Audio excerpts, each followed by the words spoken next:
Hey everybody, welcome to Radioactive Real Estate. My name is Jason Ekman. I am with Jack Real Estate Services. Next to me is the best sound engineer in the business, Jacob Stoll with Stoley Productions. We just call him Stoley the producer. Howdy. Howdy. Our goal of the show is to bring you topics that are centered in and around real estate investing, and the housing market overall. We bring in guest speakers each show who are working in their field to give you relevant information that you can use right away in your life and in your business. This week, our topic is a huge wad bride topic, is just mortgages, right? And we have a great guy with us today. He's going to give us all the information we need to have success. So our guest today is Ivailo Manolov from Signature Financial Services. Ivailo is, hey, you've been in the business 22 years, 19 years as your own business owner, right? Yes, sir. You own Signature Financial. I own Signature Financial since 2000. Since 2000. A quick guess, how many loans do you think you've done since that point if you had to put a ballpark number to it? Man, figure on average about 30 loans a month, puts it about 360 a year. Times 20 years. That's a lot of loans. Do the math. It's a lot. I am not here to do math. I can tell you that right now. A lot of paperwork, a lot of loans. A lot of loans. Awesome, man. So, we're talking about this today because we always have a lot of people coming to us with real estate investment questions. And one of the biggest things that people always need is financing, right? That's where it starts. That's where it starts. And everybody is like, oh, I got this great deal, or I'm going to buy my grandma's house, or we have this, or I want to do this and fix and flip, or this rehab, or this buy and hold, and, do whatever the case may be.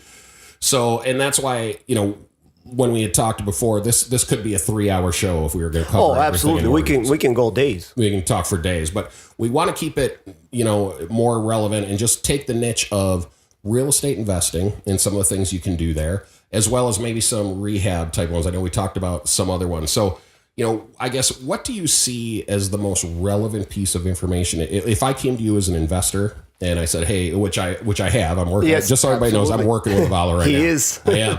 And I came in and said, hey, I want to go out and I want to buy this property as an investment. What's the first thing you're going to tell me that I need to know? Just any other mortgage, you have to qualify for the property. You have to qualify credit-wise, income-wise. So basically, investment loans, minimum credit score, 620, minimum down payment, 15%. Okay. So unlike a primary residence where you can do it at either zero down or only 3% with an investment home, you have to have the higher down payment. And it has to be your money. So it has to be either in checking, savings, 401k accounts can be used. Okay. But it cannot come from a gift from a family member. So that's where a lot of investors get stuck. Okay.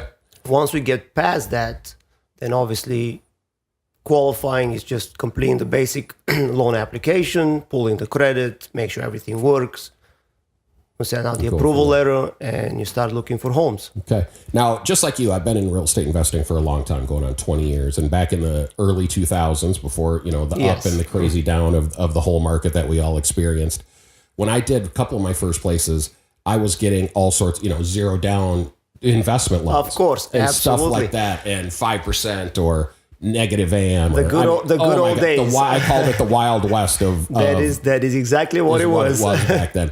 Have you seen any of those kind of, what do we call them, loan packages, I guess, or loan parameters? I'm not how you exactly use that term in the business, but have you seen anything like that lately, or are we just kind of... Now, once 2008 came, obviously, all of that stopped. Okay. And there for a while, you couldn't even get a primary residence, unless you had 20% down. That has changed for a primary residence. It has not changed for investment properties. It has gotten better. It used to be 30%, 40%. Now you can do it with as little as 15%, but still have to have some skin in the game. You cannot do it without some kind of a down payment. Right. Which is all, I'm all for it. It's a riskier loan to the bank. Sure. It's most people will do whatever it takes to pay their primary home, but, if hard times hit, they'll let go of an investment property. So they're looking for some commitment. Yeah. And rightfully so. Right. Absolutely. All right. So let's do this. Let's say I'm coming to you and right now I'm working on a lease option business. Okay. With one of our partners, Kevin. Kevin. Yep, I know Kevin very well. And we're working on a lease option business. So I'm like I told everybody, I'm working with Ivailo right now. I have about the 10%, but is there a difference between, let's say we've had other guests in here who are in the fix and flip business. Okay. And they're going to go get like a fix and flip loan as opposed to I want to have a lease option business where those people, they have bad credit. They can't get to you and apply for a loan, but I can still do that and sell them the house.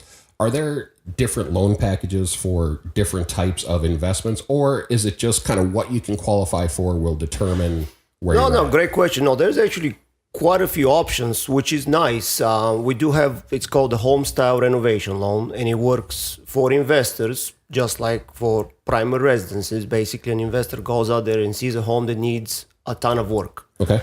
And will not qualify for financing.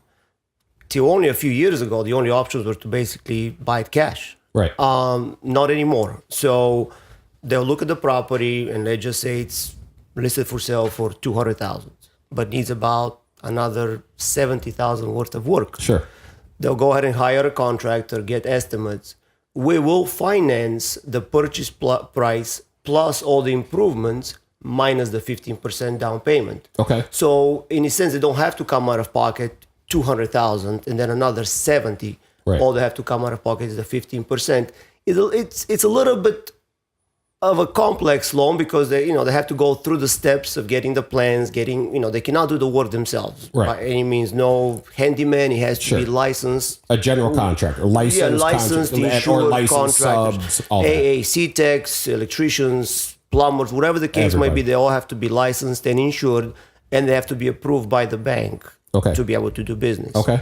But once you go through that step, after that, it's just a regular, normal loan as if you're buying a home that's ready to move in. Okay. Now, when you get to the end of that, I've fixed up the house. Obviously, I'm not swinging any hammers. I don't think anybody in this room would ever want that ever. Yes, I tried to change light bulbs one and I can change like an electrical socket, right, and not do that. I got a great story about changing a socket on a dryer, and I almost electrocuted my arm off, and I kind of stay away from that from this point on. But when we get to the end of that loan, like with a normal construction loan, sometimes you'll have to move it to like a 30-year, 15-year, anything. No, that's the beautiful thing. It's a one-close deal. It's actually, it never becomes really a construction loan. That's why we call them home-style renovation loans, opposed to a construction-to-perm loan, whereas you have the construction portion of it and then it converts to permanent financing. This is just, you go to one closing, you set, 2 or 3 draws.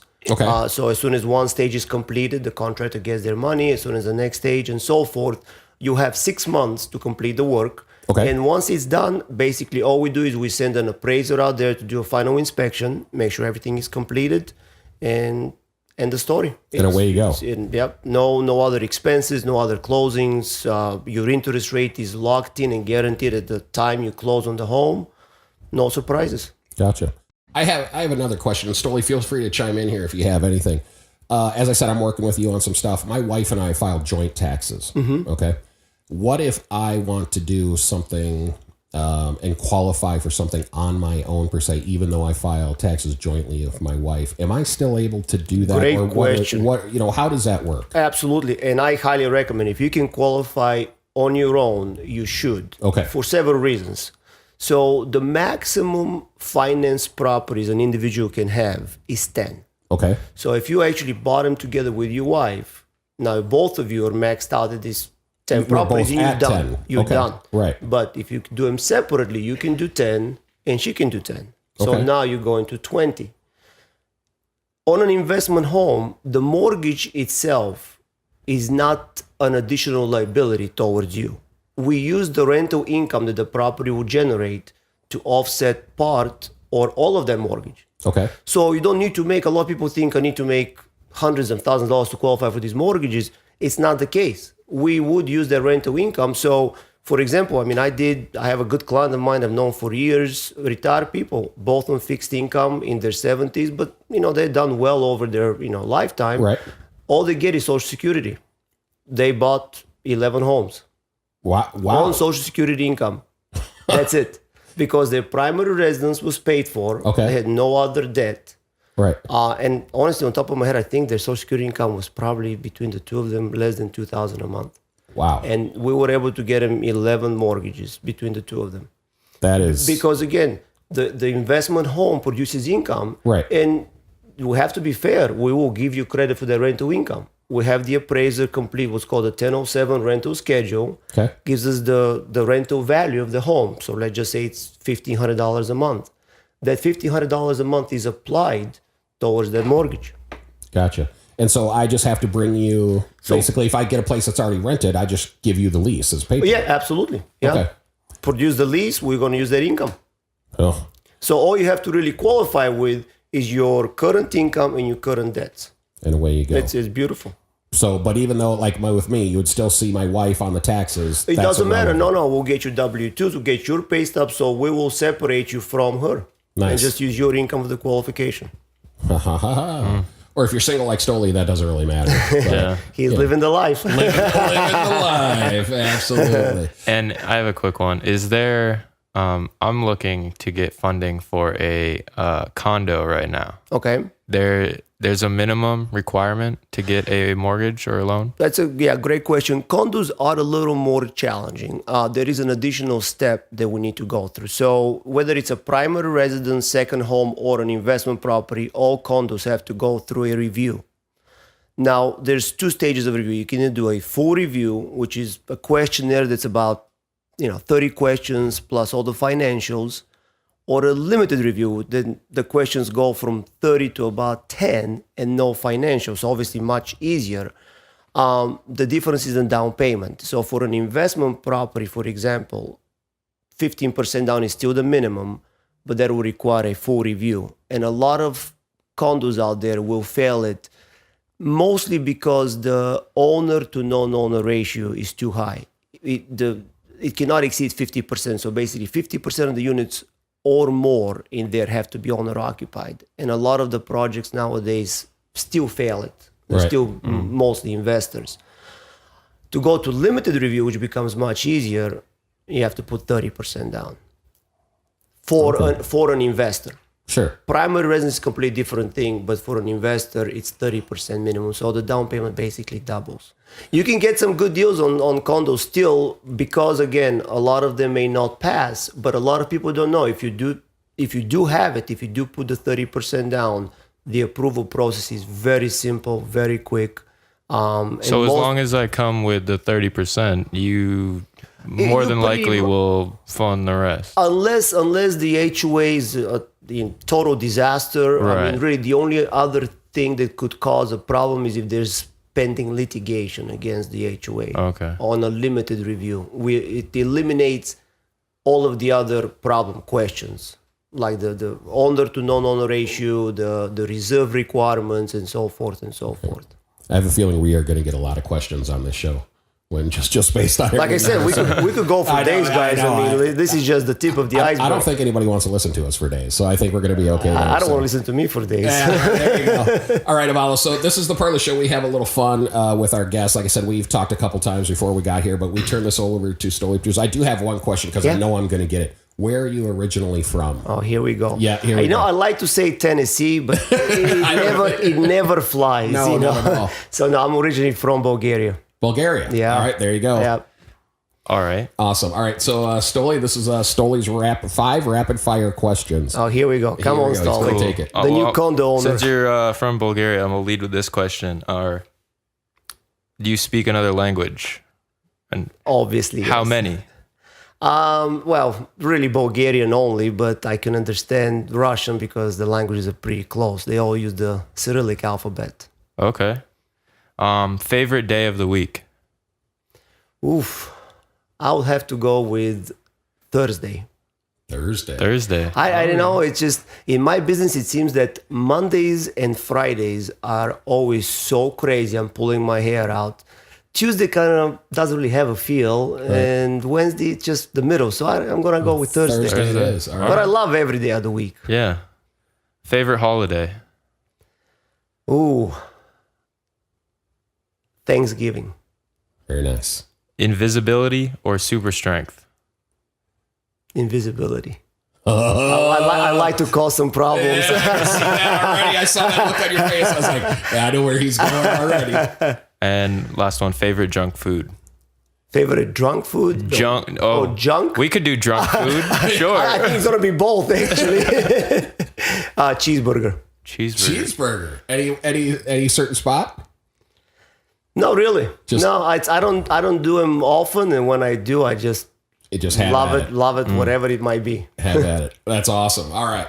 So again, Stoli, we're still working on a sponsor for Stoli's. That is it for Stoli's 5 rapid questions. There you go. Thank you, Stoli. All right.